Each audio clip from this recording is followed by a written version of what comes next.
2021 showed us that automakers aren't scared to kill off legends here in the United States. We saw Acura literally kill off the Legend, which was named the RLX here. Kia axed the K900 and the Cadenza. Honda killed the Fit and Civic coupes. Toyota discontinued the Yaris, while the rest of the world saw a new generation and a godlike GR Yaris. 2022 is here, and the guillotine continues for many auto industry's most revered vehicles. Today, we'll go over every model that is being dropped for the coming year. Welcome back to the channel Luxurious Fleet. My name is Kirk. Typically cover just Japanese and Korean cars. We're going to start with those brands initially, and then we're going to actually talk about other cars in the industry in the United States specifically that are getting canceled for 2022 as well. Starting with Toyota, this is the biggest cancellation in the entire industry for 2022, and this is the Land Cruiser. We will not be seeing any more generations of the Land Cruiser, as far as I'm aware, here in the United States. It's been available here stateside since 1958. There's been 9 generations. Well, 8 generations of those 9 generations were available in the United States. The 10th generation, the Land Cruiser 300 series, just made its debut in 2021. While we're not going to be getting it, there's an asterisk to it because the Lexus LX has always been based off the Land Cruiser current at that point in time. So the LX 600, which I will be driving here soon and giving you guys hands-on impressions, is getting more options than ever. And I think a part of that is because here in the United States, since we're not getting the Land Cruiser, we're going to have like 5 different options of the LX now. You're going to have a base model, you have a premium, you're going to have a F Sport for the first time, you'll have a luxury and then an ultra luxury, which is going to have 4 seats, reclining, TV screen, champagne, popping bottles, and there has been leaked pricing on the new LX 600 starting around $85K and the 4-seater ultra luxury around $125K. So you could say, well, the base LX is kind of around where the Land Cruiser its price was here in the United States, around $85K. So yes, that is still a tough pill to swallow. The LX still won't have like the approach angles as the Land Cruiser did, but underneath it's still very much the same vehicle. New twin turbo V6, we won't be getting the diesel here. I don't believe we've ever got the diesel here, but it's not just the LX that's kind of filling the shoes of the Land Cruiser. You have to also keep in mind that the Sequoia kind of operates in the same segment. You can say that the Land Cruiser was just a, more expensive, also better built in Japan, but the new Sequoia is going to be built alongside the Tundra down in San Antonio. Shared the new TNJ-F platform with the Land Cruiser. It will be more Land Cruiser-like than ever before. And so you have on the top end, the Lexus LX kind of filling that role for the ultra luxury variant of the Land Cruiser. And then you have the Sequoia here, which is going to be kind of like a bigger Land Cruiser to better suit the needs of us bigger family, larger people here in America sort of thing. And from what I'm hearing about the new Sequoia, it is more impressive than the new Tundra, at least when it comes to big generational gaps. Definitely check out my video on the cancellation of the Land Cruiser if you want to read more about it and learn more about it, but we need to keep moving. Also for Toyota, they canceled the Avalon. Now, it is going to be available in 2022, but that's the last model year we'll ever see of the Avalon. And this news came kind of as a surprise, but big sedans haven't been doing well, and the Avalon is fairly similar to the Camry, so I don't blame them for killing it. It hurts me a little bit because I owned a 2nd generation Avalon. Back when I started this channel, I still had it. And then we also had the announcement that the Lexus ES, based off the Avalon and produced in a separate assembly line in Kentucky, will be meeting its end by the end of 2023, and that production will go back to Japan. So they're kind of shoring up assembly line and production space for other things in that Kentucky plant. They're producing fuel cell stacks there in the future, and who knows what else. Moving on from Toyota, we're going to Honda. The only vehicles that I'm aware of is the Clarity. The Clarity fuel cell vehicles being canceled, as well as the plug-in hybrid, which is the best and most practical variant of all the Clarities. There was an EV variant of the Clarity that discontinued last year. It only had 89 miles of range, but now the 48-mile range plug-in hybrid of the Clarity, which is a really hot seller on the used market right now, by the way, that's being killed off, which is too bad because I feel like that would be a nice niche vehicle in the Honda lineup, but rest in peace, Clarity. Not very many people are going to miss you anyways. Moving on to Mazda, the CX-3, rest in peace, which is perfectly fine because we have the CX-30 now and it's better in every single way. Maybe it's slightly larger for the American market too. We also have the CX-50 coming. So no one's ever going to miss the CX-3, but what they are going to miss from Mazda is the Mazda 6. Now, there is a bit of hope that we might get another generation of Mazda 6, a fourth generation. It's been available since 2002, but it would be a departure from the front-wheel drive Mazda 6 that we've come to know and love. And that's not a bad thing, because the potential next Mazda 6 would be rear-wheel drive and inline-six engine. But we still don't know the name of the Mazda 6 successor, and as we know it, the Mazda 6 is dead forever. Moving to Nissan, we're not going to shed any tears here. Well, maybe you are if you're weird, but 370Z is now the Nissan Z.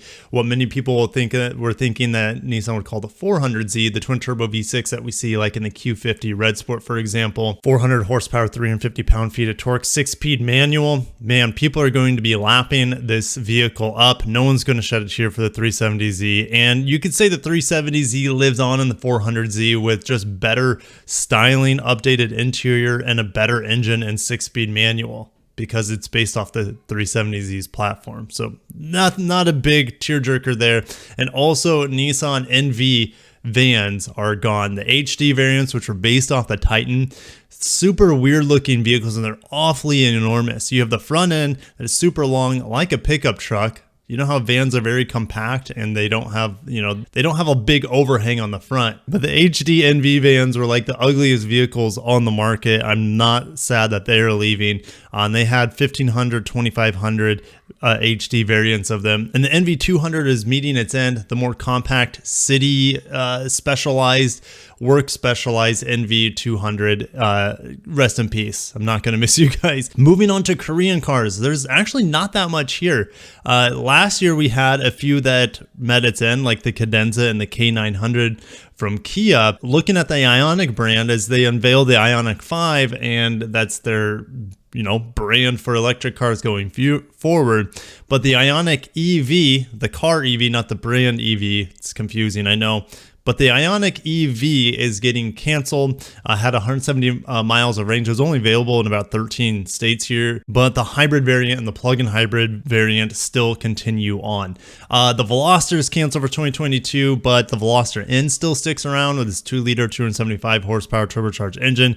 So it can combat maybe the hot hatches out there, like the GR Corolla that's coming out in 2022, the new Civic Type R, the new GTI, Golf R, etc. Anyways, the Sedona also was canceled, but it was kind of in naming only, kind of how the Optima died, but in naming only. They just renamed it the K5, so not really, yeah. The Sedona is the new Carnival, but the Carnival is the new Sedona, should I say. So which Japanese or Korean car are you most sad about leaving the market for 2022? It's got to be the Land Cruiser for most of you guys, but we have other cars in the market I don't talk about here on the channel, but they're still worth mentioning. So who are the outsiders being canceled here from the other brands in the industry? Well, the BMW i3, the small compact, a fully electric car but you could get the motorcycle engine in there for the range extender. It was very limited on range, not very practical. I always thought the i3's design was charming. I drove one. I like the minimalist interior. I quite like the BMW i3. Call me a weirdo, but I like quirky cars. That definitely falls into that category. 2 Series convertible from BMW is also canceled, but who knows, they could bring it back. Durango SRT Hellcat. Very niche vehicle. Who needs 700 horsepower in a Durango? America does. That's why it exists. I believe the V8 will still be available. Not the 700 horsepower one, but the upper 400 horsepower V8 will still be available in the Durango in 2022.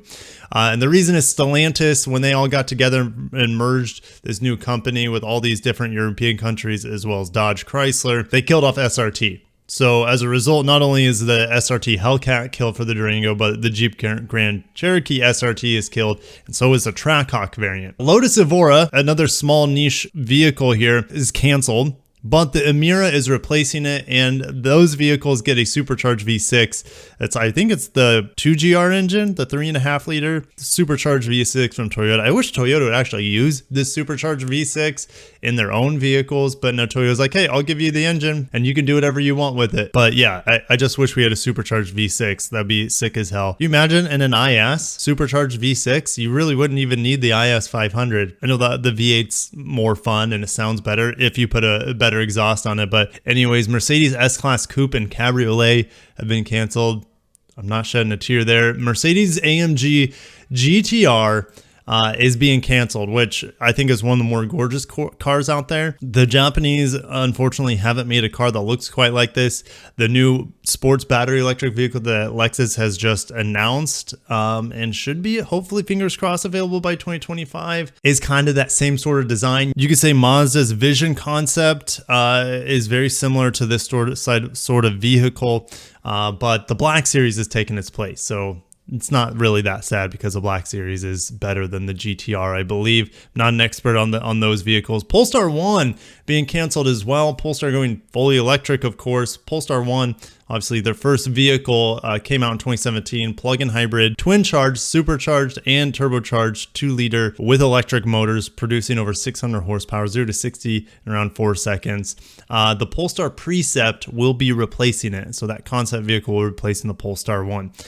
Rolls-Royce Dawn, brought out in 2015, as well as the Wraith in 2013. Those are two-door Rolls Royces that I actually see here quite often here in South Florida.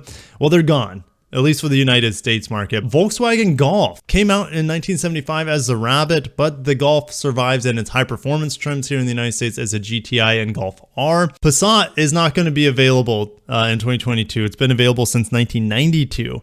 So 30 years of the Passat, rest in peace, and I don't think anyone's going to miss it. But there are a couple of Volvos that might be missed here, and that is the V60 and V90 wagons. Now, they do live on with their cross-country variants, which are higher off the ground, a little bit more rugged, but they're not as sexy as the V60 and the V90 wagons. So I'm a big wagon guy. It's unfortunate wagons just continue to disappear off the face of the earth. Fingers crossed, Lexus can kind of bring those wagons, those liftbacks that they showed on their big battery electric vehicle announcement. They had two of them. One was more of the cross-country sort of style, like Volvo's keeping around, and one was a more sporty style, lower to the ground. Just looks super sick. Could be the next iteration or the evolution of the ES melding with the GS through electrification and adding a hatch to it, which sounds freaking amazing. But checking my list, I believe that's all the vehicles missing. There could be certain variants of, especially the German cars, of certain AMGs or V8 models or certain, you guys know what I'm saying. To me, the Land Cruiser by far is the most gut punch out of all these vehicles. Maybe some of you guys are some American car lovers and maybe the SRT variants of the 3-row crossovers from Stellantis is a gut punch to you, but the rest of them really don't affect me too much. And if you enjoyed today's video, smash the like button, subscribe if you're not, because all I do is cover Japanese and Korean cars, occasionally some Volvo because that's like a guilty pleasure of mine. But anyways, I'll see you guys in 2022. Have a wonderful holiday season if you're watching this at the end of 2021. But anyways, take care of yourselves and peace out.